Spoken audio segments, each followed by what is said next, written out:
freelance. Yeah, you're fine. I somehow.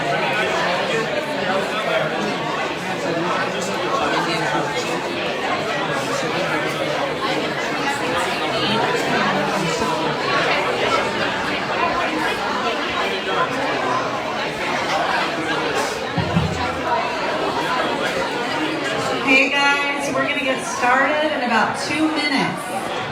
Everybody get settled in.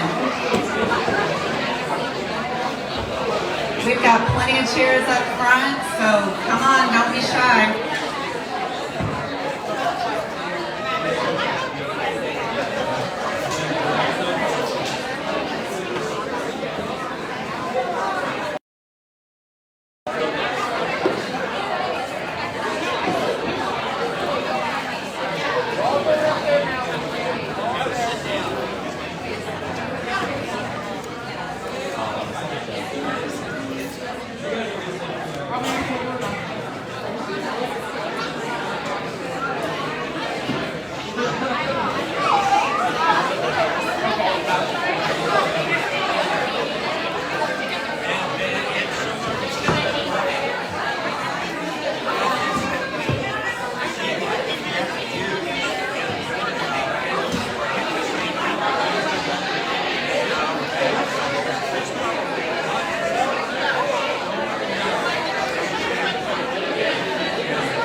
First, we have a lot of people to thank. Violet, our awesome bartender, donated her time to be here tonight, so please treat her well. We've also received donations from some of the local restaurants. Kinkles gave us half price. John and Lori Heights of the Red Pepper donated the sandwiches and wraps this evening. Scarlet Lagonia,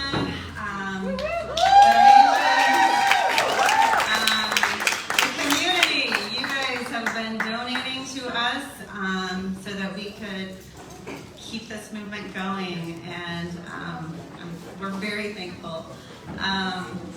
So MADWOMEN, we coordinated with the Indiana Democratic Party on their Contract with Women tour. On your tables, there are QR codes if you want to sign the pledge to do what's right and vote for those who support women and are going to do what's right for us in the coming years. We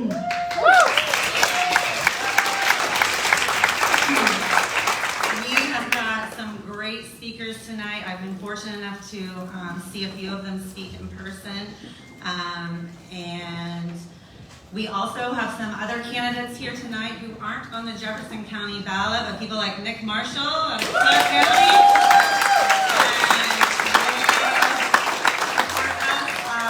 We've also got Ed Byers running for sheriff in Clark County.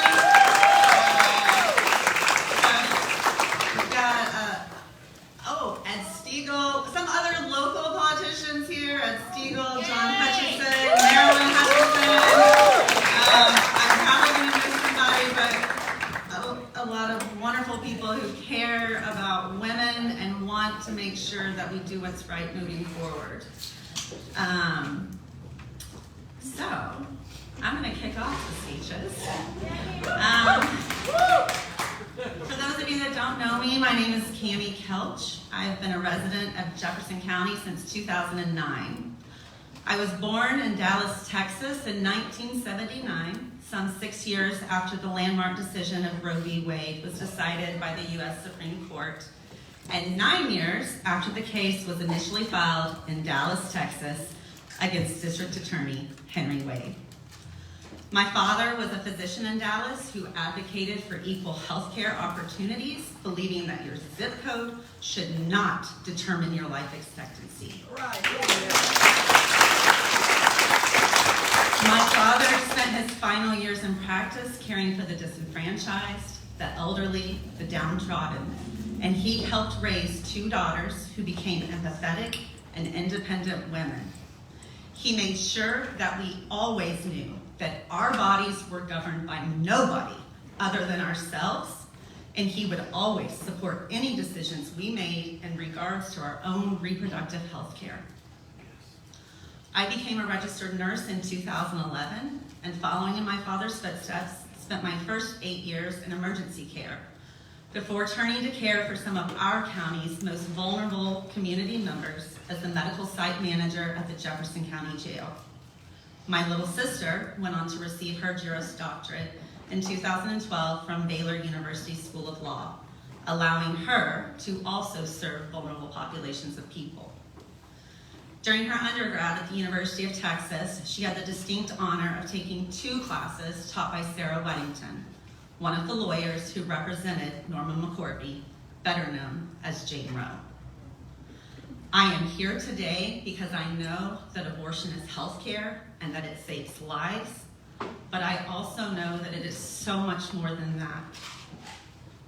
In 1993, during the confirmation hearings of Ruth Bader Ginsburg, she stated, "It is essential to woman's equality with man that she be the decision maker, that her choice be controlling. If you impose restraints that impede her choice, you are disadvantaging her because of her sex." The war on women that has been waged by extremists in our country and in our state is unacceptable, and it must be stopped.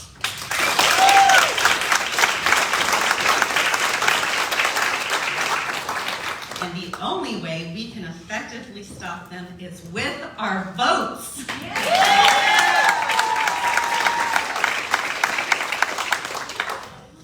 I look around this room tonight and I see people who identify as members of different faith groups, or perhaps with no faith group. I see people who affiliate with different political parties, or perhaps no party. And yet, you all took time away from your busy lives because you recognize that you have the power to be a part of lasting change and to help permanently restore reproductive rights in your state and across our country. As a founding member of MADWOMEN, I have to tell you that our grassroots effort first began when Governor Holcomb was scheduled to be the Grand Marshal of the Madison Hometown USA Parade on July 1st of this year, just days after he'd called a special session with the main goal of outlawing abortion in our state. People across Jefferson County were mad, and we put that energy to work, making signs and planning our presence at the parade. From those days and nights of organizing, new friendships and alliances were formed, and a core group of 6 women and 2 allies began working together with our community to see our visions come to life. And in 24 hours, this community showed up and met our request for donations by helping to fund 2 billboards in Jefferson County that will now run through Election Day.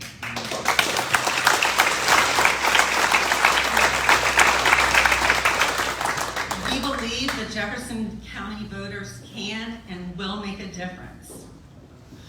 My 18-year-old daughter is here with me tonight. She cast her first ballot last Friday during early voting. And she voted for candidates on this stage tonight who will fight for her rights to bodily autonomy.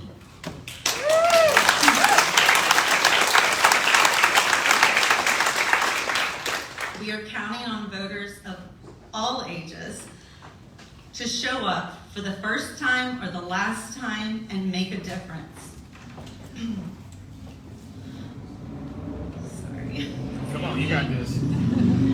My daughter is a lot luckier than a lot of the women in our state. She has a family with the means to arrange for travel and accommodations to other states if she needs reproductive health care that Senate Bill 1 blocks in Indiana. But most of my patient population at the jail does not have that luxury. My patients are the ones who are at highest risk for maternal mortality in a state that has a dismal report card. Indiana has the 3rd highest rate of maternal mortality in the US, a number that is expected to climb if we do not get people into office who will fight for better and more expansive reproductive health care options. My patients are also at higher risk of being victims of domestic violence and also of being charged and jailed for neglect when they are unable to properly care for the children that the extreme right wants to force them to birth. It is my hope that you will support the candidates on this stage tonight and those who share their views. You can go to madwomen.in to see a report card of those running for state and federal offices so that you can make an informed decision before heading to the ballot box and ensure that your vote isn't based on party, but instead it's based on policy. We ask that you take your mad energy to the ballot box and let them know that Ruth sent you.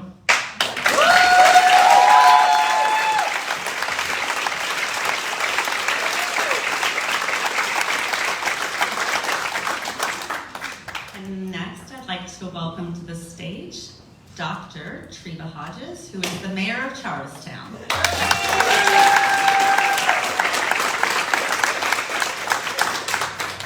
Thank you all so much. Thank you, Cammie. And what a wonderful grassroots organization in such a short amount of time. It's amazing what you can accomplish when you do get a little bit emotional, right? Which women aren't supposed to do, but whatever. I'm only mayor because I got mad. And we can do big things when we get mad.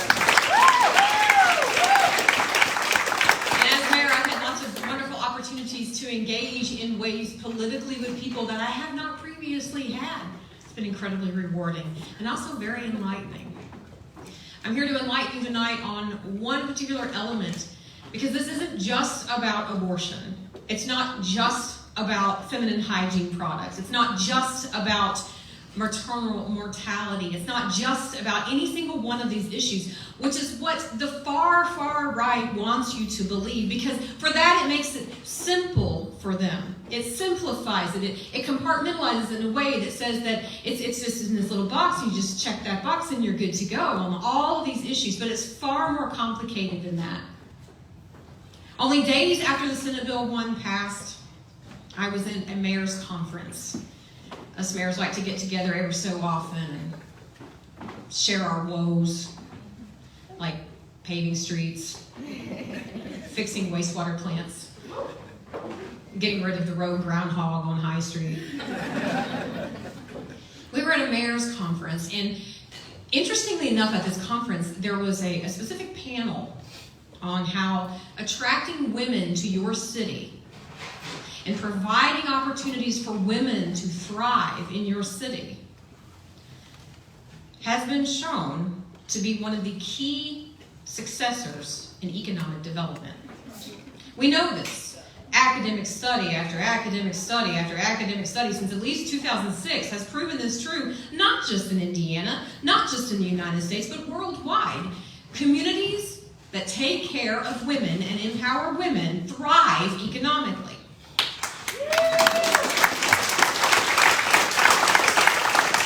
Indiana has big goals. Just ask the governor. Ask anybody in Indianapolis about their goals of attracting new companies, strong talent. And you'll hear it all the time through the Indiana Economic Development Corporation. Not corporation, whatever they call themselves. The Aggregate Corporation. Whatever they are. The IEDC. This is their goal. They're the ones that are contacting people and looking for land and trying to sweet talk and offer incentives and tax breaks and everything to get large companies here so they can then join the press release, have the groundbreak, and get all the attention and say, look what a great job we're doing as your legislators in Indiana. That's what they want. Who wouldn't? As a mayor, that's what I want. I want to bring economic development to my city. I want people to come in and offer high-paying, good jobs for the residents who live in the city of Charlestown. I want to see it regionally.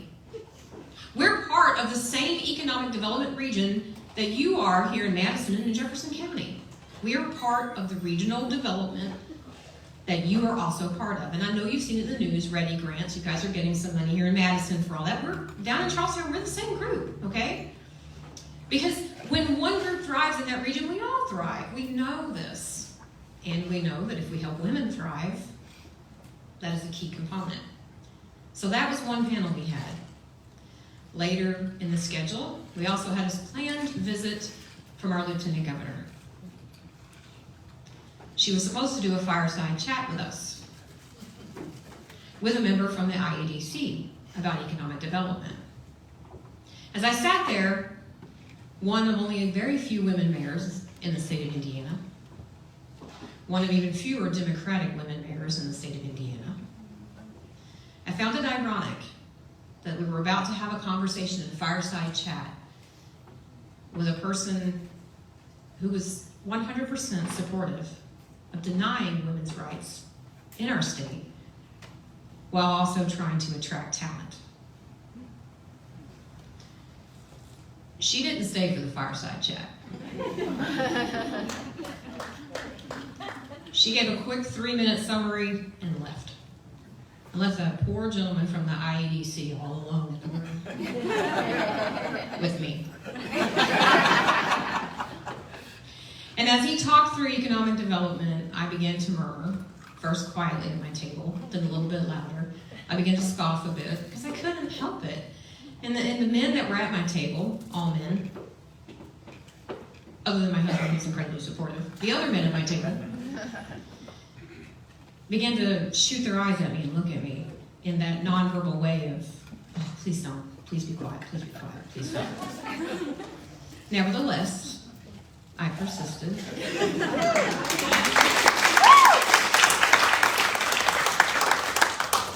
And I raised my hand and I asked this gentleman from the IEDC, can you please explain to me, as a mayor, how I'm supposed to attract talent and improve the economic situation of the residents in my city with new development when I have state legislative action that denies women their basic rights. And he said, I don't do politics.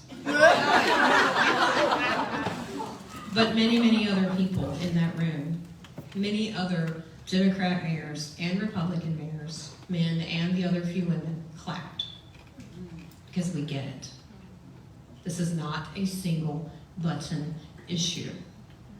We know when we take care of women, when women feel safe, when women feel empowered to open businesses and support their businesses, when women are not afraid to die in giving birth, when women can access the hygiene products they need, when women can choose when to have children and grow their families, when women are empowered to be human, we thrive. And so if for no other reason, calling on your vote this year, do it because it's the logical thing to do, not just the correct human response. Thank you for having me.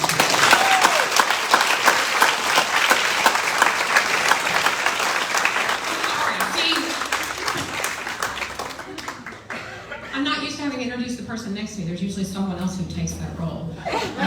But let me just tell you what a huge honor it is to get to introduce this woman. Because when you decide to run for office, especially when you put yourself out there time and time again, and you're in the roots, it can sometimes get a little bit fizzled out. The woman behind me has never fizzled out, ever. In fact, she's part of the largest reason that I am where I am. Her and some of the other women down in Clark County that are consistent, that are powerful, that stand up time and time again to support women and others, just humans, and doing the right thing. And I'm so honored that I get to cast my ballot this year for Nancy McDevitt, who's running for Indiana House District 66.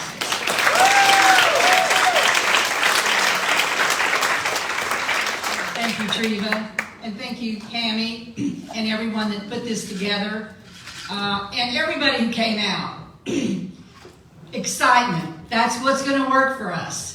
And she's true, and obviously if you look at me, you can see I've been around for a while.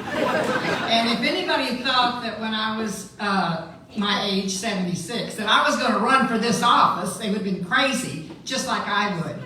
But what did Indiana do? They redistricted. Okay, that happens every 10 years, right? Well, I lived in District 70 until this year. Now I'm in 66. And it changed a lot of other people, like Madison. Oh, yeah. You guys, if you're in Hanover, you get to vote for me. Salute it. Scottsburg. Big part of Clark County, but Madison doesn't because they changed it. My good friend Julie Berry and her mother Donna, and they are so good to me. We have been in campaigns together and campaigns.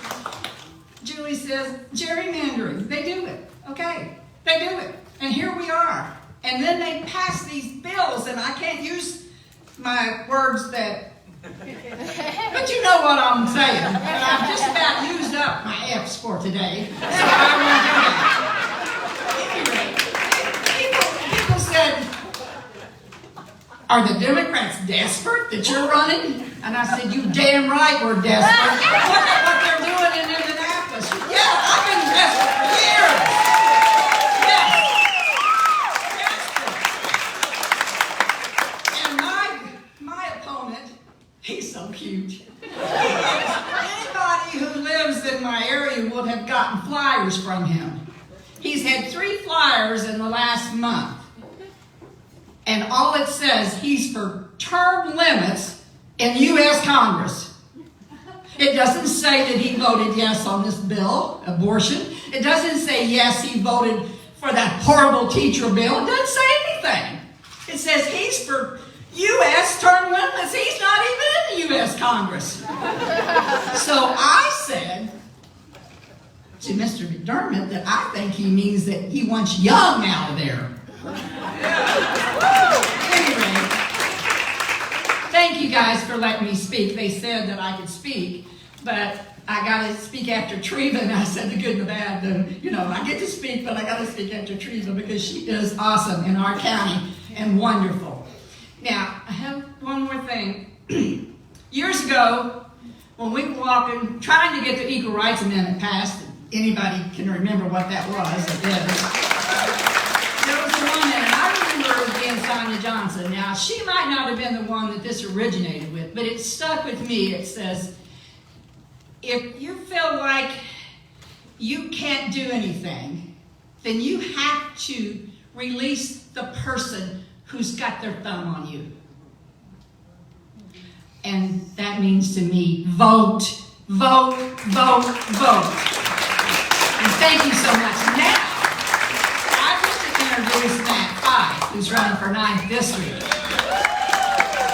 And I've taken so many pictures of this young man, and actually he uses some of them. He has been working and working and working. I only got in this, the end of June when I got caucused in when nobody else we couldn't find. Matt has been working and working for a year and a year and a year.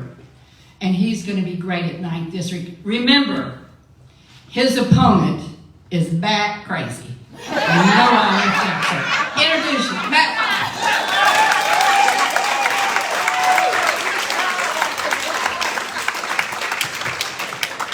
Hey, can we give it up for a second for the MADWOMEN? Come on, a little bigger.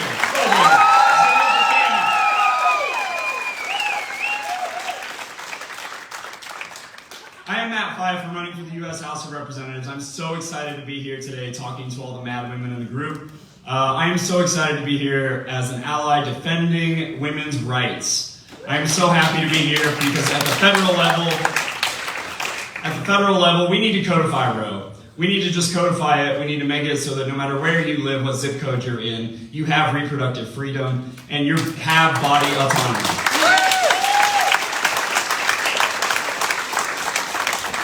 I am a high school teacher normally. That's my day job. High school teacher. Thank you. Yeah. I grew up in a labor household, and so I'm a union leader nowadays, and I have 3 kids myself. And people often ask me, why are you in this? Why are you getting into this? And I've seen the policies that aren't good for our children.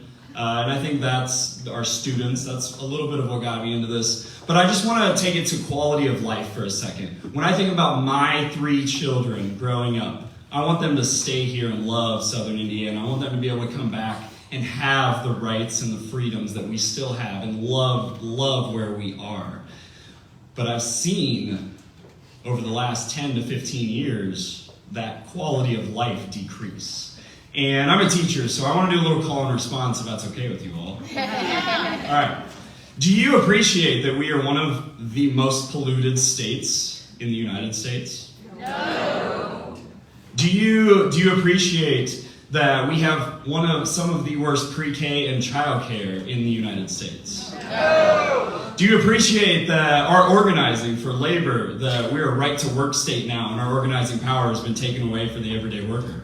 No. Do you appreciate that over the past 10 to 15 years, we have not put money into our public education system? No. Do you appreciate that your rights have been taken away, women? No. No, and yet it has continued to happen. We need to vote these people out. One more, do you appreciate that 41 people are still running who said it's okay for their rape, forcing a rape victim to give birth? 41 people, that's how extreme we've gotten here. We need to vote, and we need to vote now to improve the quality of life across all these areas. Now, you may ask, Matt, you're running for a federal seat. Those are all state issues. It crosses the boundaries a little bit here and there, right? But you may ask, why bring all those up? And part of it is my competitor was part of that supermajority and touts it as proud as she can. I won't quite say it as Nancy did. But she touts it, and she's proud of it. She's proud that these rights are being taken away, that our quality of life has gone further. And I do not want that representing me in DC. With that in mind, again, I'm a teacher, and I have 2 pieces of homework for you. Number 1, there are a lot of people in this room. Does anybody have a count? I'll make a quick estimate. Let's say there are 100 people in this room, and we have about 10 days left until the election. So how many days, this is the math question, how many days is that if everybody has, 1 day to 10 days to work? That's 1,000 days, very good. What happens if every day, so again, we have to do this every day, you reach out to 10 of your friends, 10 of your family members, your neighbors, and encourage them to vote. How many people did we in just this room contact? 10,000. 10,000. Do you think that's going to make a difference? Yeah. That's homework assignment number 1. 10 friends. Just 10 a day. It's going to take you half an hour maybe. We need to get people voting. That's how we make a difference. Number two, another reason I'm running for office is because I'm in a union, and I've been told that if you want to make change, you be the one to stand up and do it. And that's why I'm so proud that every one of you are in this room. How many of you, homework assignment number 2, in 13, 14 days after this election is done, are going to continue to make change? Woo! Good. You know what that means, though? That means running for office. I'm not joking. You need to stand up and run for office. You need to get involved in campaigns. You need to be the one who, in the future, makes that change. And don't laugh. I am a high school math teacher, and I'm about to go to DC in 10 days.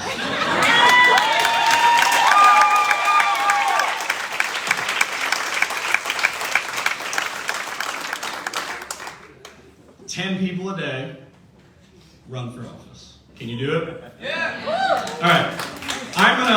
I'm gonna give it up to probably. I'll just say it. My favorite politician in the entire world. I get the pleasure of introducing my own state senator, Shelli Yoder. Occasionally, I talk about education policy, and I get really excited about education policy, and I tell people I have a degree in it, and we talk about it for a long time, and they're like, Matt, why wouldn't you run for state level? And I step back and I think, well, I don't need to. I have the best state senator in the entire state. I have somebody who stands up for our rights and has continued to do so since Dobbs was overturned, and will continue to do so, I have no doubt. Give it up for the amazing Shelli Yoder.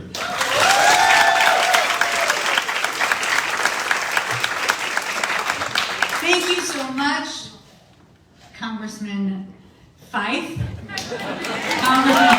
Okay. First and foremost, I need to get this out of the way. I just want to say a special welcome to Nancy McDevitt's granddaughter, Casey Heckler. She's out on the front line and is the Title IX coordinator for Hanover College, where I went. So welcome. Thank you so much for putting this event together. And if you're not outraged, you're not paying attention, and apparently Madison, Indiana is paying attention. When we talk about what Senate Bill 1 did to the state of Indiana, it is more than restricting abortion access. It is about taking away reproductive justice for Indiana. And that is not just for women, that is for all Hoosiers. Reproductive justice is more than abortion access. Reproductive justice, I just want to say this, it is about people having the right to have children. And it's about people having the right to not have children. It is about the right for people to raise children in safe and healthy environments.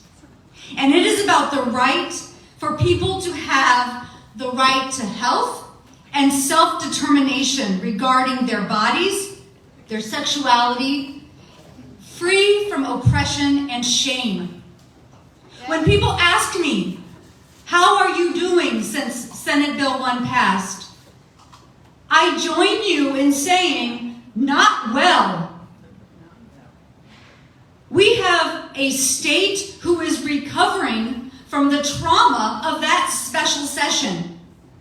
We had hundreds of people come to the State House to testify about the most intimate, traumatic moments in their lives. And you showed up. Stories that people thought they would never have to speak about to anyone, in particular to their elected officials. And do we know they do not care?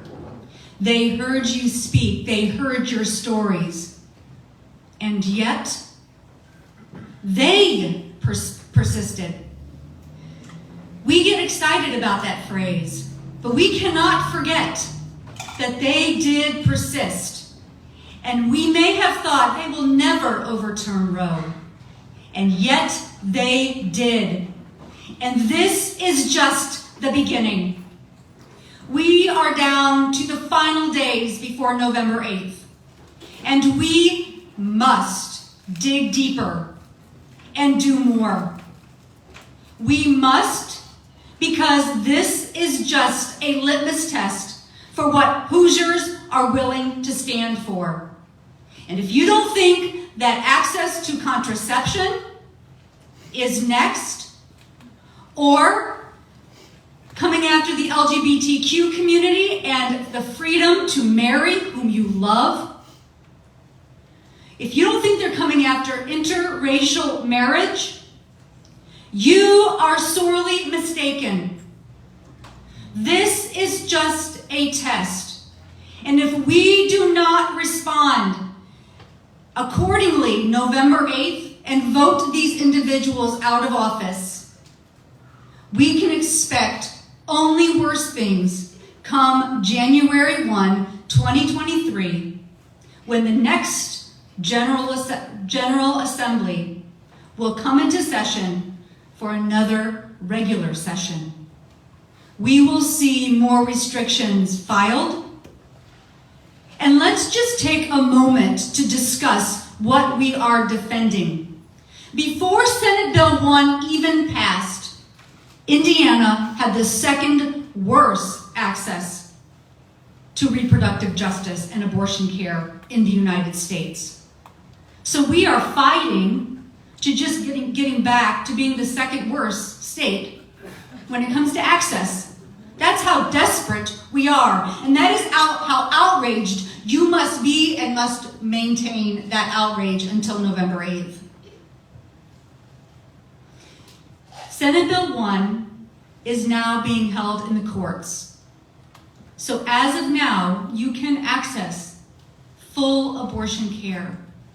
As of now, we see you women as fully human. As of now, you have bodily autonomy. But that is as of now, when SB 1 is stayed in the courts. But that does not give me anything to sleep soundly at night, nor should it you. When the courts do come back with a response to SB 1, I know that we will be hearing these bills in the General Assembly when we have so many more important things to be discussing. We know what Hoosiers want. You made that loud and clear this summer. We want women to decide what they need and what happens to their bodies to be the decision of a woman. Hoosiers, you made that clear.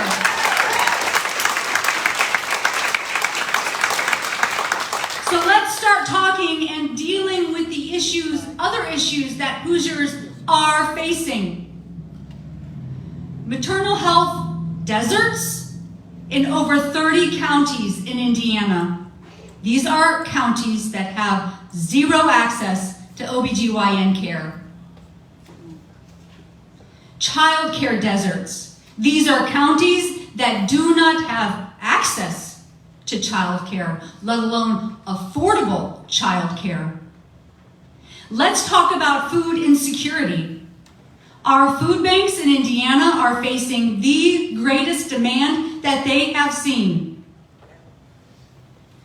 And the General Assembly, the super majority, and I like to say the excessive majority, they voted to not accept federal help, the expansion of SNAP, for food access to Hoosiers, because they wanted you to get back to work.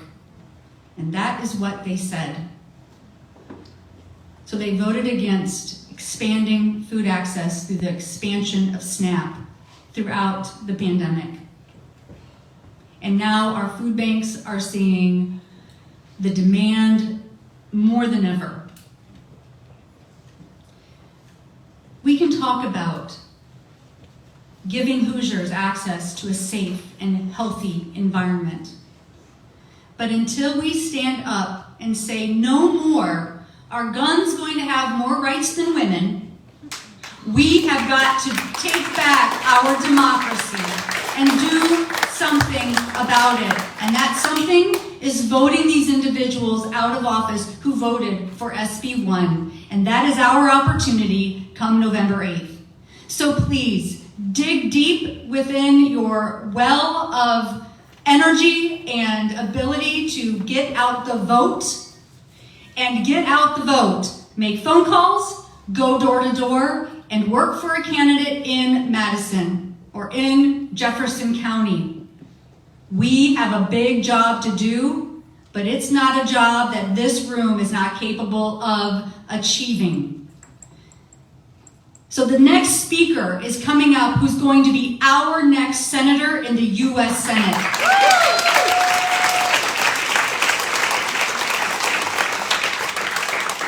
He is traveling this state and working his heart out for us and making this contract for women, with women, because he knows that the people who are going to get him to the U.S. Senate are women. We have his back because he's going to have ours. Our next U.S. Senator has spent the last 20 years serving as the mayor of Hammond, Indiana. He is a graduate of the Notre Dame Law School. He is also someone who has served in the Navy. And let me just say this, I love this. Our next U.S. Senator was a diver for the U.S. Navy. A diver for the U.S. Navy. That takes serious mad courage. And I heard our current U.S. Senator say he drove drones. So you can either have someone actually diving, risking his life for hours, which he has. And now he wants to run to service in the U.S. Senate. So please, I want you on your feet. I want you clapping, because this energy is going to get him through the next couple of days on to November 8th, but it's on us. So let's give him a warm round of applause, an inspiring warm of applause, a round of applause that expresses our gratitude for the way he's going to serve us and serve us well. Put your hands together on your feet for our next U.S. Senator, McDermott.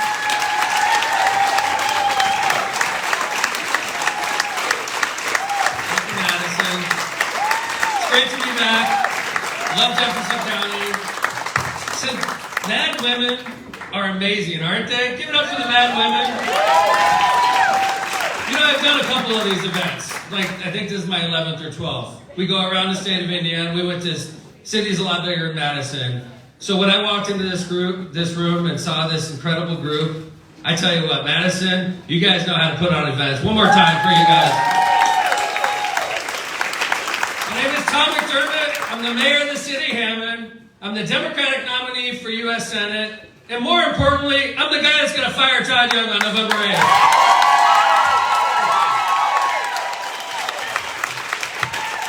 Nobody ever applauds that way when I talk about being mayor of Hammond. I'm not sure why.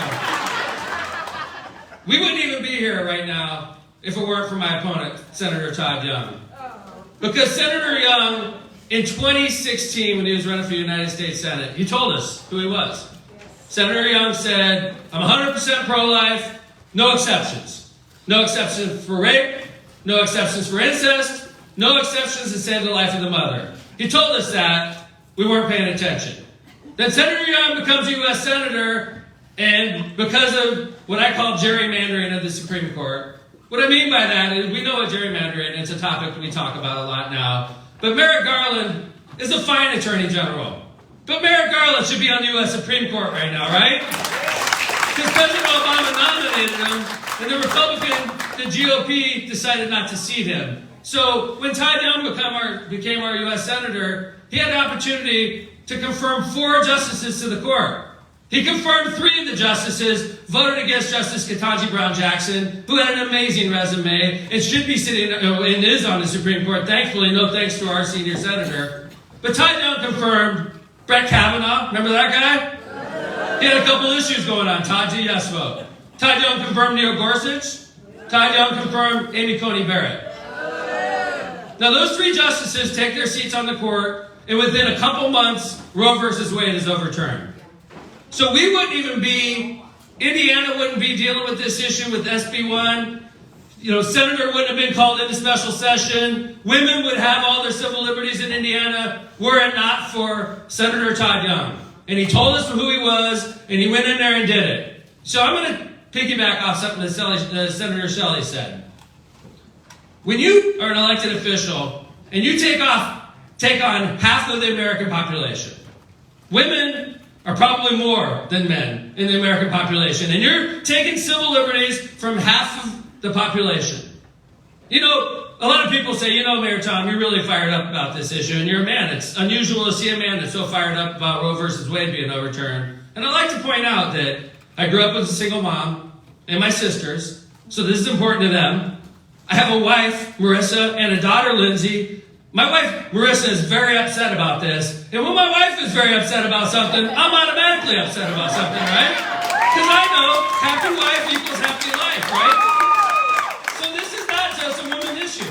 This is a Hoosier issue. It's a Hoosier problem, and it's something we need to fix. And if you're going to take on half the population, and Todd Young gets reelected on November 8th, I think what Senator Yoder said is a very safe assumption to make. What's next? If Senator Young is emboldened and gets reelected after taking and treating Hoosier women like second-class citizens, do you think he would think twice to take on same-sex marriage? No. Of course, that's the next domino to fall. Do you think he'd think twice to say, I think Indiana should be able to decide whether or not we discriminate against same-sex couples? Indiana already discriminates against women, and we already know how the GOP supermajority feels when it comes to same-sex marriage, because it wasn't legal for a long time in Indiana. When the U.S. Supreme Court gives us rights, don't take them away 50 years later. Right? We fought a civil war and came out of the Civil War and gave the states 3 amendments and said, you're going to pass these amendments. We're not going to ask your opinion, Mississippi, on whether you like these amendments. You're going to pass them. You're going to guarantee liberty for all Americans. And that's the way it is. Here we are, 150 years later, and suddenly Indiana has the right to discriminate against women.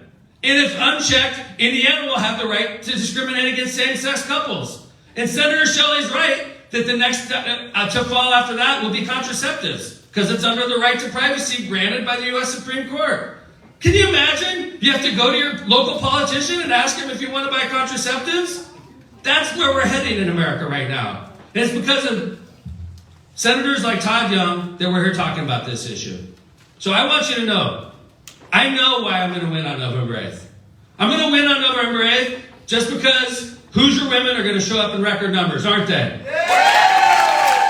going to win on November 8th because Hoosier men are going to show up to support Hoosier women and vote in record numbers, right? And when I walk into the U.S. Senate, I know why I'm there. I'm there because you trusted me to be your surrogate. And I will not rest. I'm going to fight so hard to codify Roe versus Wade. I just want you to know, walking in, I appreciate you. I respect you. I'm in this fight with you, and I'm going to help codify Roe versus Wade and make it a reality across the United States of America. I love you, Madison. I love your county. You're a wonderful part of the state, and I can't wait to be a U.S. Senator. And by the way, when I raise my right hand and I'm sworn in as your next U.S. Senator, I'm going to come back and visit. I'm going to talk to you. I'm going to take your input. I'm old-fashioned like that. I want to be your representative. So God bless you. Thank you, Jefferson County. Thank you, men, women, for putting on this amazing event. God bless you guys. Let's go out and vote on November 8th and knock these people out. Thank you.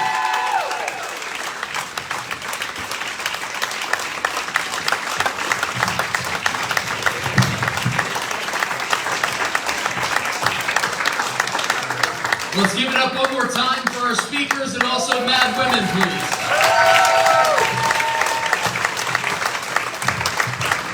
I'm Drew Anderson. I'm the Communications Director for the Indiana Democratic Party. And Cammie Kelch asked me to lead the Q&A. I really would like for this portion to be, honestly, as in-depth as it can. But here's the honest truth, y'all. This mayor has a long drive ahead of him tonight. 5 hours, no big deal. So if we can do everyone a solid here and do 2 to 3 questions, and if you have questions after for our speakers, come chat with them after individually. But I want y'all to be able to ask a couple questions to speakers right now. So 2 to 3, raise your hand. I'm literally going to do rapid fire point and ask it. My ask is stand up, say your name, repeat, say your question. I'll try to repeat it and we'll go from there. So any questions for our speakers? Any questions at all? Yes, ma'am. What's your name? My name is Erin Trick. I'm the operations manager for Women's Med Center, the abortion facility in Indianapolis. And I do have some questions. Currently the focus on the U.S. is on the abortion complete bans. However, access to abortion has been systematically restricted for decades due to laws aimed specifically at abortion providers under the guise of patient care, such as Indiana's 18-hour consents, informed consent brochures, fetal heart towns laws, just to name a few, on top of the 15 consents that they have to sign to come in to have an abortion. If you are elected, how do you plan to address these laws and help providers focus on actual patient care than paperwork? So the question is, even if we restore the right to choose, a lot of Republican state governments like Indiana's really tries to restrict access and not only to choice but also to clinics and services across the state. So how, in your position, will you guys address that? Senator Yoder, you want to start? Thank you. That is the exact point I was trying to make, is before SB 1, Indiana had the second worst access in this United States. So we are just trying to get back to being the second worst in access to abortion care in the United States. What she's speaking to is some of the most outrageous requirements and demands that we ask of Hoosiers. For children who are pregnant, they have to be, their request for an abortion has to be notarized. Do you know that they wanted to have the notary requirement for rape and incest victims in SB 1? That was actually voted on. It was tied for an amendment, and Lieutenant Crouch voted it in. Do not forget that. She rarely has a voice because she will cast the deciding vote if anything is tied in the Senate. And forcing children who are the victims of rape and incest to have their paperwork notarized was tied in the Senate. And she cast the tie-breaking vote for it. Now, it ended up being taken out when it got over to the House, but don't you forget that. What would I do? I want to make sure that these crisis pregnancy centers, that SB2 that we voted for, is funding, that we hold them accountable to the same standards that we held our abortion centers, our abortion providers. These pregnancy resource centers are providing ultrasounds, people who are not licensed to give ultrasounds. They are providing medical grade pregnancy tests by people who do not have license to provide medical grade pregnancy tests. Of course, they provide counseling. And guess what? From the committee floor, we heard from the CEO of Indiana's largest crisis pregnancy center. And when asked how he would spend his money, he said, well, advertising, of course. And all we advertise is the only 100% successful contraceptive method, and that is abstinence. So when you see counseling and contraceptive access, it's only abstinence. And we are funding this with your tax dollars in the state of Indiana.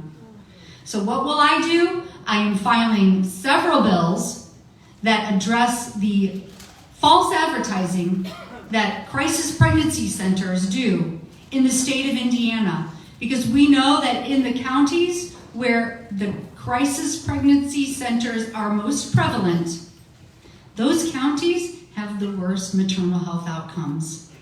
We can do better, and Hoosiers, we deserve better. So that's sort of the basics of what I'm working on, plus so much more. Of course, it's sort of limitless, but we've got a lot of work to do, but I could sure use some help with other senators who think and believe as I do. Vote on November 8th.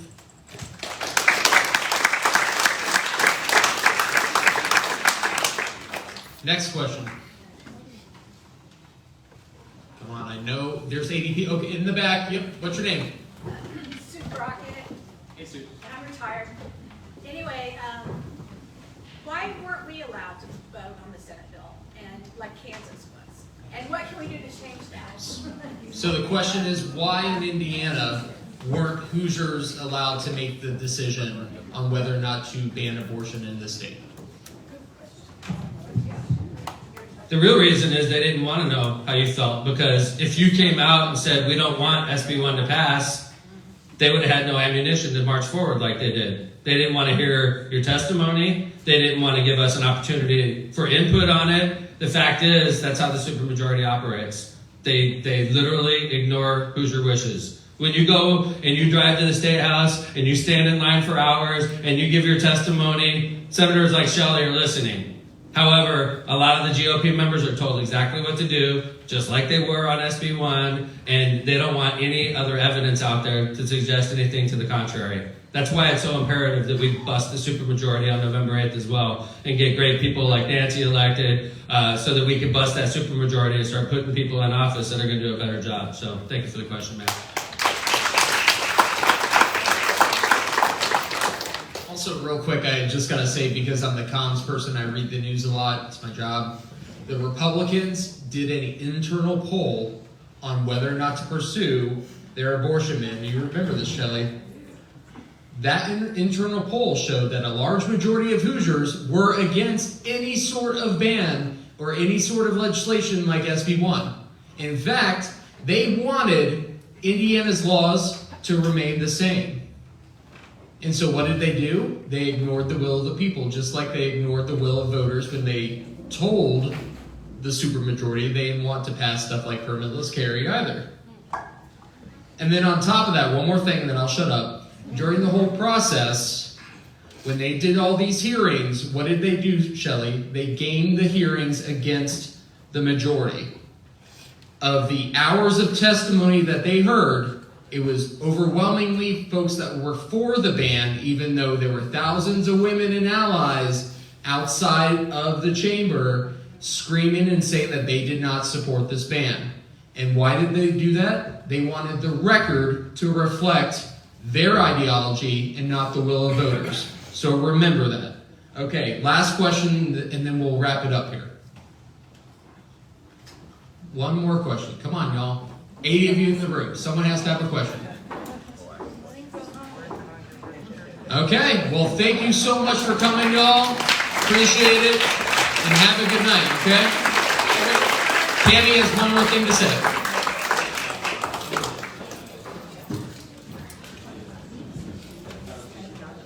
Thank you again for coming out tonight. Please stop by the local Democratic Party's table, sign up for their email list.